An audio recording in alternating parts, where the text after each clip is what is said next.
তো ভাদ্র মাসের শুক্লা অষ্টমী তিথিতে শ্রীমতী রাধারানী তিনি ঠিক মধ্যাহ্ন সময় তিনি বিশ্বভানু রাজা এবং কীর্তিদা সুন্দরীর কন্যারূপে তিনি আবির্ভূত হন। এবং বিশ্বভানু রাজা যখন মধ্যাহ্ন সময়ে গঙ্গা স্নানে গিয়েছিলেন যমুনাতে, ঠিক সেই সময় একটি পদ্ম ফুল ভেসে আসে। সেই পদ্ম ফুল যখন কাছে আসে, সেখানে গিয়ে তিনি শ্রীমতী রাধারানীকে ছোট্ট কন্যা শিশুটিকে দেখতে পান। তখন সেই ছোট্ট কন্যা শিশুটিকে গৃহে নিয়ে আসা হয়। তখন সেখানে সবাই এই খবর ছড়িয়ে পড়লে খুব সুন্দর একটা উৎসবের আয়োজন করা হয়, যেটা রাধারাষ্টমী ব্রত নামে পালন করা হয়, যেটা পালন করছে। তো এবছর রাধারাষ্টমী ব্রত হচ্ছে ভাদ্র মাসের শুক্লপক্ষে অষ্টমী তিথি। এবং শ্রীমতী রাধারানী যে তিথিতে আবির্ভূত হয়েছেন, যে নক্ষত্রে আবির্ভূত হয়েছেন, সেই নক্ষত্রের নাম কেউ বলতে পারবেন? বলতে পারবেন? শ্রীমতী রাধারানী কোন নক্ষত্রে জন্ম হয়েছে বলতে পারবেন? অনুরাধা নক্ষত্রে। কোন নক্ষত্রে? অনুরাধা নক্ষত্রে ভগবানের নিত্য সহচরী শ্রীমতী রাধারানী তিনি আবির্ভূত হয়েছে। তো এই জগতে যদি আমরা এই যে আছেন, অনেক সময় কি আপনারা আনন্দ পান? একা একা আনন্দ পাওয়া যায়? হ্যাঁ, আনন্দ কি একা একা হয়? হ্যাঁ, আনন্দ একা একা হয়? আনন্দ একা একা হয় না। তো ভগবান শ্রীকৃষ্ণ তিনি শতশৃঙ্গ নামে একটা পর্বত আছে। কি পর্বতের নাম? কি পর্বতের নাম বলুন? হ্যাঁ, শতশৃঙ্গ পর্বত। তো সেই পর্বতে শ্রীকৃষ্ণ হচ্ছেন পূর্ণ সর্বশক্তিমান। ভগবান শ্রীকৃষ্ণ হচ্ছেন পূর্ণ সর্বশক্তিমান, আর শ্রীমতী রাধারানী হচ্ছেন শক্তি। তাহলে ভগবান হচ্ছেন শক্তিমান আর রাধারানী হচ্ছে শক্তি। তো রাধা কৃষ্ণ লীলা ধরে এক রূপ। চৈতন্য চৈতামৃতে বলছি যে কি কৃষ্ণ এবং রাধারানীর মধ্যে কোনো পার্থক্য নেই। লীলারস আস্বাদনে ধরে রূপ, মানে লীলা করার জন্য তারা কৃষ্ণ এবং রাধারানী একই রূপ তারা ধারণ করেন, মানে একই, যেই রাধা সেই কৃষ্ণ। যেমন আপনারা দেখেছেন রজকিনী চণ্ডীদাস, শুনেছেন? রজকিনী চণ্ডীদাস কিন্তু দেহ দুইটা, মানুষ দুইটা, কিন্তু তারা মূলত প্রকৃতপক্ষে এক। ঠিক বলছি না ঠিক বলছি? আপনারা যখন দেখেন যে রজকিনী চণ্ডীদাস যখন ওই পথে যাচ্ছিলেন, তখন এক গৃহিণী যখন মার গরম জল ফেলে দিয়েছিলেন, ওই চণ্ডীদাসের গায়ে যখন ফসকা উঠেছিল, তখন কিন্তু ওই রজকিনী তার গায়ে কিন্তু ফসকা উঠে গিয়েছিল কিনা? যেমন আপনি দেখেন যে হরিদাস ঠাকুরকে যখন 22 বাগারে আঘাত করা হলো, তখন কিন্তু বেত্রাঘাত করা হলো, তখন কিন্তু সেই আঘাতগুলো গৌরাঙ্গ মহাপ্রভুর শরীরে লেগেছিল। বুঝতে পেরেছেন? এরকম লীলা আছে। তো এখন এই যে রাধাষ্টমী লীলা, তো এইভাবে আমরা দেখছি যে আর যখন এই ভগবান কৃষ্ণ তিনি এই শতশৃঙ্গ পর্বতে তিনি লীলা আস্বাদন করবার জন্য কি করলেন? লীলা তো আস্বাদন করতে একা একা হবে না, কি করবে? একজন সঙ্গী লাগবে নাকি? সঙ্গী লাগবে না? যেমন আপনারা কিন্তু সঙ্গী ছাড়া আসছেন বাবা, সঙ্গী নিয়ে আসতে হবে, সঙ্গে করে লোক নিয়ে আসতে হবে। আপনাদের আরও সঙ্গী আছে না? আপনাদের পত্নী বলেন বা সহধর্মিনী মানে কি? যিনি পতিকে ধর্মে সহায়তা করে, তিনি হচ্ছেন সহধর্মিনী। প্রভুরাও তেমন পতি পত্নী, যেমন আপনারা একা একা আসেন। একা একা আসবেন কেন? যুগল মিলন ভজন করবে, বুঝতে পেরেছেন? যদি আমি এসব গভীর তত্ত্বকথা আলোচনা করতে চাচ্ছি না, এটা প্রভু আলোচনা করবে ওনার বিষয়ে। যাই হোক, তো এখন ভগবান কি করলেন? শতশৃঙ্গ পর্বতে লীলাবিলাস আস্বাদন করবার জন্য তিনি কি করলেন? তার বাম বাহু, কোন পাশ থেকে? বাম সাইড থেকে একটা দিব্য জ্যোতি, একটা অপরূপ মোহিনী রূপ ধারণ করলেন। এবং সেটি ধারণ করে সঙ্গে সঙ্গে একটা অপূর্ব সুন্দরী রূপ ধারণ করলেন, একটা মূর্তি দেবী হয়ে তিনি কি করলেন, ভগবানের জন্য পুষ্প চয়ন করার জন্য ধাবিত হলেন। কি চয়নের জন্য? তা যিনি শাস্ত্রে বলছে, যিনি পুষ্প চয়ন অর্থাৎ ভগবান শ্রীকৃষ্ণের জন্য পুষ্প চয়নের জন্য যিনি ধাবিত হয়েছেন, তিনি হচ্ছেন শ্রীমতী রাধা রানী। জয় রাধা রানী কি। তো এই যে রাধারানীর আবির্ভাব মহিমা আলোচনা করছে, আমি আরও করব। রাধারানীর প্রিয় পোশাক কী, রাধারানী কী কী খেতে পছন্দ করেন, কালকে আপনারা কী কী করবেন, সেগুলো আমি এখন আলোচনা করবো, আপনারা মন দিয়ে শুনবেন। তো এখন বলার বিষয় হচ্ছে, তা পুষ্প চয়নের জন্য ধাবমান হলেন এবং এভাবে শ্রীমতী রাধারানী তিনি সেখানে ভগবানের কাছে বললেন যে, হে প্রভু, আপনি যে লীলাবিলাসে আগ্রহী, কিন্তু আমি মর্তলোকে গিয়ে কোনো পরপুরুষের আমি যেন দৃষ্টিপাত না, বুঝতে পারলেন? তাই তিনি যখন রাধারানী আবির্ভাব হয়, তখন রাধারানী ছিল জন্ম অন্ধ। কী ছিল? জন্ম। তো এইভাবে রাধারানীকে ওই যমুনার জল থেকে নিয়ে আসা হলো, আর এইদিকে সমস্ত সংবাদ সমস্ত জায়গায় ছড়িয়ে পড়লো। আর তখন বাড়িতে বিরাট অন্নপ্রাশনের আয়োজন করা হলো, শিশুর নামকরণের আয়োজন করা হলো। আর নন্দ মহারাজকে নিমন্ত্রণ করা হলো, যশোদাকে নিমন্ত্রণ করা হলো, সুদাম, শ্রীদাম, দাম, বসুদাম, নারদমণি সবাইকে নিমন্ত্রণ করা হলো। এবার যখন নিমন্ত্রণ করা হলো, আর তখন কৃষ্ণ খুব ছোট, আর কৃষ্ণ চলে আসলেন ওই বাড়িতে। আর তখন ওই বিশ্বভানু রাজার গৃহে আনন্দ আর যেন ধরে না। কেন? কারণ রাধারানী আজ তার গৃহে আবির্ভূত হয়েছে, কারণ তার কোনো কন্যা সন্তান ছিল না। তাই দেখবেন মানুষের যখন, আপ্রাসঙ্গিক না বলি, সন্তান যখন মানে কোনো পরিবারে আসে, তখন কত আনন্দ হয় না? আনন্দ হয় না? হয় না?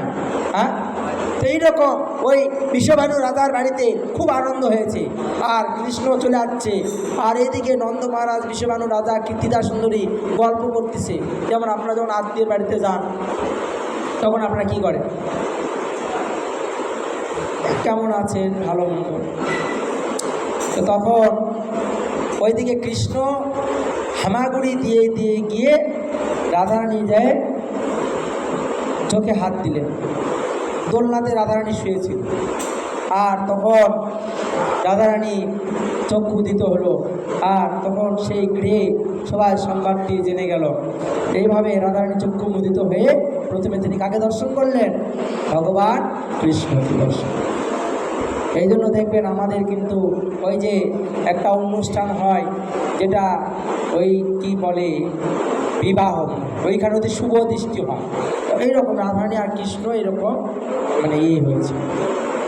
যাই হোক, তো এইভাবে এই রাধাষ্টমী ব্রতের মহিমা শাস্ত্রে বলছে 1 লক্ষ ব্রত করলে। কত লক্ষ? 1 লক্ষ ব্রত। বাবা, কতদিন সময় লাগবে জানেন তো? ইহজন্মে 1 লক্ষ ব্রত করতে পারবে কিনা সন্দেহ আছে। তো 1 লক্ষ ব্রত পালন করলে যেই ফল লাভ হয়, তো একটা রাধারানীর ব্রত যদি কেউ পালন করে রাধাষ্টমী, সেই ফলটা লাভ হয়। আবার শত শত গাভী আপনারা যদি দান করেন, শত শত গাভী, হ্যাঁ, শত শত গাভী দান করলে যে ফল লাভ হয়, এই রাধাষ্টমী ব্রত পালন করলে সেই ফল লাভ হয়। আপনারা জানেন কন্যাদান, পৃথিবীতে আমরা কি মনে করি? কন্যাদান সবচেয়ে বড়। কিন্তু আপনারা যদি এই রাধাষ্টমী ব্রত পালন করেন, তাহলে আপনারা এই কন্যাদানের ফল লাভ হবে। কিন্তু এই মর্তলোকে যে ব্যক্তি এই রাধাষ্টমী ব্রত জেনেও যদি কেউ পালন না করে, তাহলে কী হবে? এই যে যুবক ভাইয়েরা পরে আসছে, যুবক ভাইদেরকে বলবো, আপনারা কালকে রাধাষ্টমী ব্রত অন্তত একটা দিন অর্ধবেলা না খেয়ে থাকবেন। কী করে থাকবেন? না খেয়ে। আর এখানে অভিষেক হবে, আর অভিষেকের পর 12টার পর অন্ন ব্যঞ্জন প্রসাদ, সয়াবিনের রসা, ডাল, টক, পায়েস, এগুলো হবে কালকে। হবে কি হবে না? এরা হবে, আমি শুনছি, আমি শুনেছি, এটা সকালে বলেছি। এই যে প্রসাদের মহাপ্রসাদ হবে, আর এখানে অভিষেক হবে। আপনারা যদি অভিষেক করেন, তাহলে সেই আপনারা অনেক ফল লাভ হবে। হ্যাঁ, আপনারা কোটি কোটি ফল লাভ হবে। তা কালকে আর একটা বিষয় বলি, সেটা হচ্ছে আপনাদের বাড়িতে যাদের রাধারানী বিগ্রহ রয়েছে, আপনারা গৃহেও সুন্দরভাবে রাধারানীকে পঞ্চামৃত দিয়ে দুধ দই ঘি মধু দিয়ে স্নান করাতে পারবেন কালকে। আর সুন্দর সুন্দর ফুল দিয়ে ভগবানকে সাজাবেন। ভগবানের প্রিয় ফুল হচ্ছে কালকে রাধারানীর প্রিয় ফুল কি? কে বলতে পারে? কথা কেউ বলছে? হ্যাঁ, কে কে কে বলতে পারে রাধারানীর প্রিয় ফুল কি? জুঁই ফুল খুব প্রিয়। কি ফুল? জুঁই, চামেলি, এগুলো ফুল রাধারানীর খুব প্রিয়, জুঁই ফুল। আর রাধারানীর প্রিয় ফল হচ্ছে ওই আতা নেওয়া ফল। কি ফল? আর মিষ্টি কুমড়া, এটা খুব প্রিয়। আর কচুরমুখী সবজি রান্না করে ভগবানকে বাসায় রাধারানীকে ভোগ দিবেন। কাকে ভোগ দিবেন? রাধারানীর কচুরমুখী খুব প্রিয়, এটা বুঝতে পারছেন?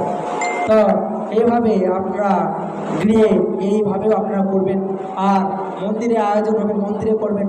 গৃহেতে করলে 1 গুণ ফল, আর মন্দিরে করলে 100 সহস্র গুণ ফল লাভ। এইভাবে শাস্ত্রে অনেক মহিমা। আর রাধারানীর প্রিয় ড্রেস হচ্ছে নীল ড্রেস। কী ড্রেস? নীল, পছন্দ করে, বুঝতে পেরেছেন? তো এইভাবে এটা মহিমা বললাম। আমি আমার ইউটিউব চ্যানেল ইসকন শেরপুর টিভিতে আমি দিয়েছি, সেখানে আপনার ভিডিও দেখে নেবেন।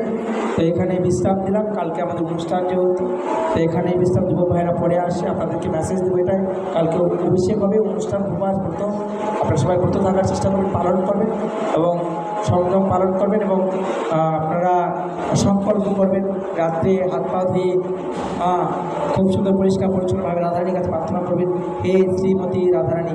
তা আপনারা সবাই সংকল্প করুন, হে করুন, শ্রীমতী রাধারানী, আমি সংকল্প করতেছি যে আগামীকাল আপনার ব্রত আমি পালন করব। আমাকে কৃপা করবেন, আমি যেন শুদ্ধভাবে আপনার ব্রত। বলুন বলুন। স্কুলে যান, শপথ বাক্য পাঠ করেন না? ওয়াদা করেন না? এরকম ছোটোবেলা পড়েছেন, করেন না? এরকম সংকল্প বলুন। আমি সংকল্প করছি যে আগামীকাল রাধাষ্টমী ব্রত আমি যেন শুদ্ধভাবে পালন করতে পারি। হে শ্রীমতী রাধারানী, আমাকে আশীর্বাদ বলুন বলুন, আশীর্বাদ দান করুন।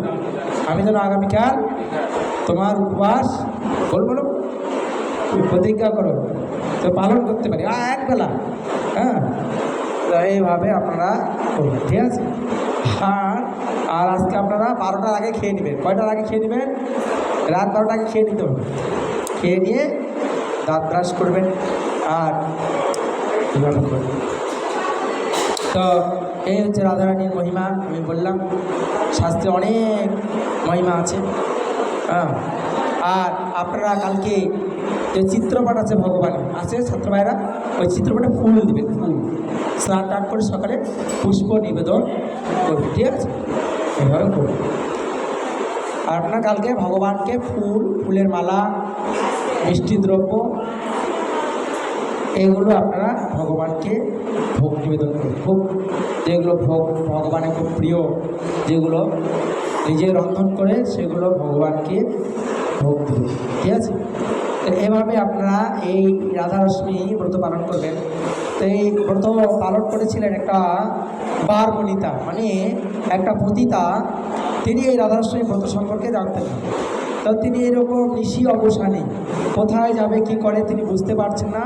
তো ওই যমুনার তীরে রাধারানীর অষ্টমী তিথিতে, যেমন এই শুক্লা অষ্টমী তিথি, অনুরাধা নক্ষত্রে রাধারানী আবির্ভাব তিথিতে সমস্ত ব্রজ গোপিকারা যখন বৃন্দাবনে এই রাধারানী আবির্ভাব তিথি পালন করতে লাগছিলেন, ঠিক সেই সময় সেই জায়গায় একটা পতিতা বারবনিতা, তো তিনি তার জীবনটা এত দুঃখ, এত কষ্ট, তো তিনি সেইখানে ওই সমস্ত ব্রজ গোপিকারা তারা বর্ষা সাজিয়েছে। কী সাজিয়েছে? রাধারানীর উপবাসের জন্য, ব্রত পালনের জন্য। তো সেখানে সে গেল এবং তাদেরকে সে জিজ্ঞাসা করলো যে এখানে কি। তখন সেই সমস্ত গোপীরা বললেন যে আজ শ্রীমতী রাধা অষ্টমী ব্রত, তো এই ব্রত পালন করলে যা তার সকল দুঃখ নাশ হয় এবং ভগবান কৃষ্ণের প্রতি তার প্রীতি অনুরাগ হয়। কিন্তু সে জানে না। তো বলছে আমি তো করতে পারি না, আমার উপায় কী? বলছে তোমাকে কিছু করতে হবে না, তুমি শুধু এখানে দর্শন করো আর শ্রবণ কীর্তন করো। তখন এই সমস্ত ব্রজ গোপিকারা সেখানে এই রাধাষ্টমী তিথি আবির্ভাব ব্রত তারা পালন করেছিলেন এবং অজ্ঞাত সুকৃতি মানে অজ্ঞাত অনুসারে তখন সেই বারবণিতা সেই পতিতা সেটা করেছিলেন এবং তার ফলেও তার কোটি কোটি কৃপা লাভ হয়েছিল। বুঝতে পেরেছেন? এই জন্য না জেনেও যদি কেউ করে, না জেনে, আমি জানি না কালকে উপবাস, কিন্তু ধরেন আপনার স্বামী স্ত্রী ঝগড়া করছেন, কী করছেন? ঝগড়া ওই আজকে খাবোই না, না খেয়ে আছেন, তাহলে কিন্তু ওই ব্রত করার ফল লাভ হবে, হয় না? বাড়িতে এরকম হয় কি না? ঝগড়াঝাটি যখন হয় স্বামী স্ত্রী তখন খেতে চায়, তাই না?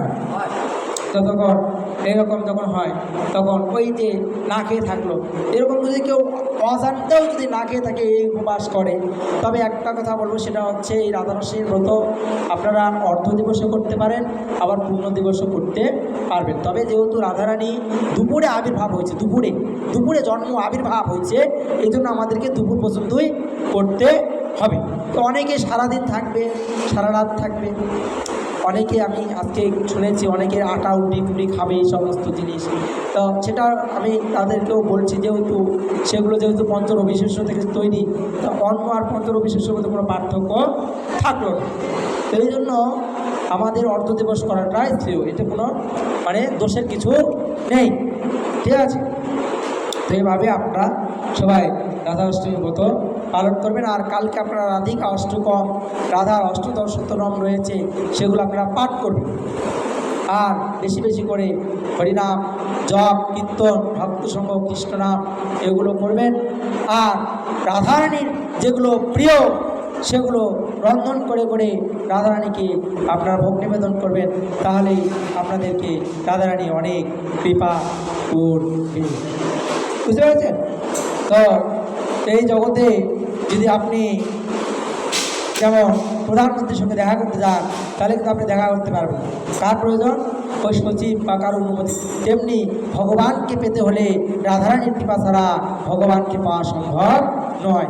ভগবান কৃষ্ণ হচ্ছে বিষয় বিগ্রহ, আর রাধারানী হচ্ছে আশ্রয় বিগ্রহ। আশ্রয়ের কৃপা না হলে বিষয় লাভ করা যায় না, ভগবানকে লাভ করা যায় না। তাই রাধারানীর কৃপা প্রয়োজন। বুঝতে পেরেছেন? রাধারানী মানে তিনি ভগবান শ্রীকৃষ্ণের স্বয়ং অহল্লাদিনী শক্তি, লাদিনী শক্তি, আনন্দদায়িনী শক্তি। মানে তিনি ভগবানকে আনন্দ বিধান করেছেন। তিনি হচ্ছেন রাধা রানী, আরাধনা, রাধিকা। অনেক নাম, রাধারানীর অনেক শত নাম আছে, নাম আছে। হ্যাঁ, তো এই নামগুলো আপনারা কালকে রাধারানীর শতনাম পাঠ করবেন। আর এই যে রাধা অষ্টমী ব্রত, এটা খুবই গুরুত্বপূর্ণ। এটা যদি কেউ পালন না করে তাহলে তাকে অনন্ত কোটিকাল নরক যন্ত্রণা ভোগ করতে হবে। এই জন্য খুবই গুরুত্বপূর্ণ, আপনারা সবাই পালন করার চেষ্টা করবেন সবাই। এই পর্যন্ত বিশ্রাম দিলাম, আমি অনেকক্ষণ আলোচনা করছিলাম। তো আর কোনো যদি প্রশ্ন থাকে আপনারা করতে পারেন, নাহলে আমি এখানে বিশ্রাম দিলাম। কারণ প্রশ্ন আছে?